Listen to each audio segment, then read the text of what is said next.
chakore mana gi trust. Sami biro na an kaka nyathi mane street. Lengo ni enango. Idwa konya koso imbe ingi lengo ni midwaro timori nade? Midwa konyori godo. To kase chopo kuma okang mwachope kod nyithindo gi maging'eyo ni an kadhi e pap kachacha. Onge exploitative nature man godo motimore nade madhi godo. En kony kendo wuotho madwaro timore nade madwa wuotho gi nikech yudo ni nitiere jomoko sani koro nitiere jomoko ma wanyalo wacho ni gin joma nigi uledhi moro gidhi e street kacha seche moko gigo kodu picha kaito gidhi manyo godo konya to kony makamano ok chopnu ene koro konyore godo unu time yo machalo nade mar mondo mu ne ukonyo jogi yo makare nikech ng'ato nyalo bedo ka penjore ni u rehabilitate gi yo machalo nade matiende ni ugologi kacha udhi pango negi ot umiyo gi chiemo buneni koro gidago ngima makare kositime yo machalo nade Donnah ka ng'iyo chien kendo ang'iyo ngima nyithindo gi mowuotho godo gi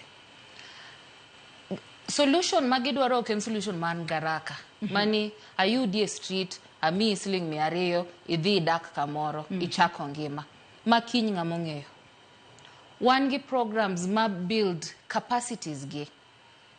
mondo gichung kendgi giwuon kata ka undugu onge e community magintie wan gi trainings mag business skills trainings wan gi skills training soft skills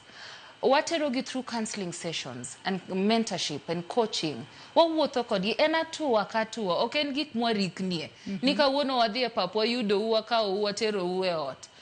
adieri ka ineno ng'ama timo kamano kony no en kony man garaka to en kony mok konya onya bedo short lived en short lived to wan prabich gariyo wang'eyo gima tiyo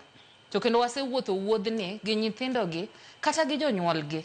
because kiwuotho gi nyathi ni oa kamoro donge to kumoae ni joge nitie kiyudo jogi dongi wuotho kodgi kanyakla ka en chako ohala wan gi programs mag economic empowerment ma waluongo gi dho ngere ni VSLA ma konyo jonyuol matimore nade jonyuol nyithindo mwakonyogi koro nyathini kata kodok dala to janyuol be nigi gimoro matin mamiyo nyathini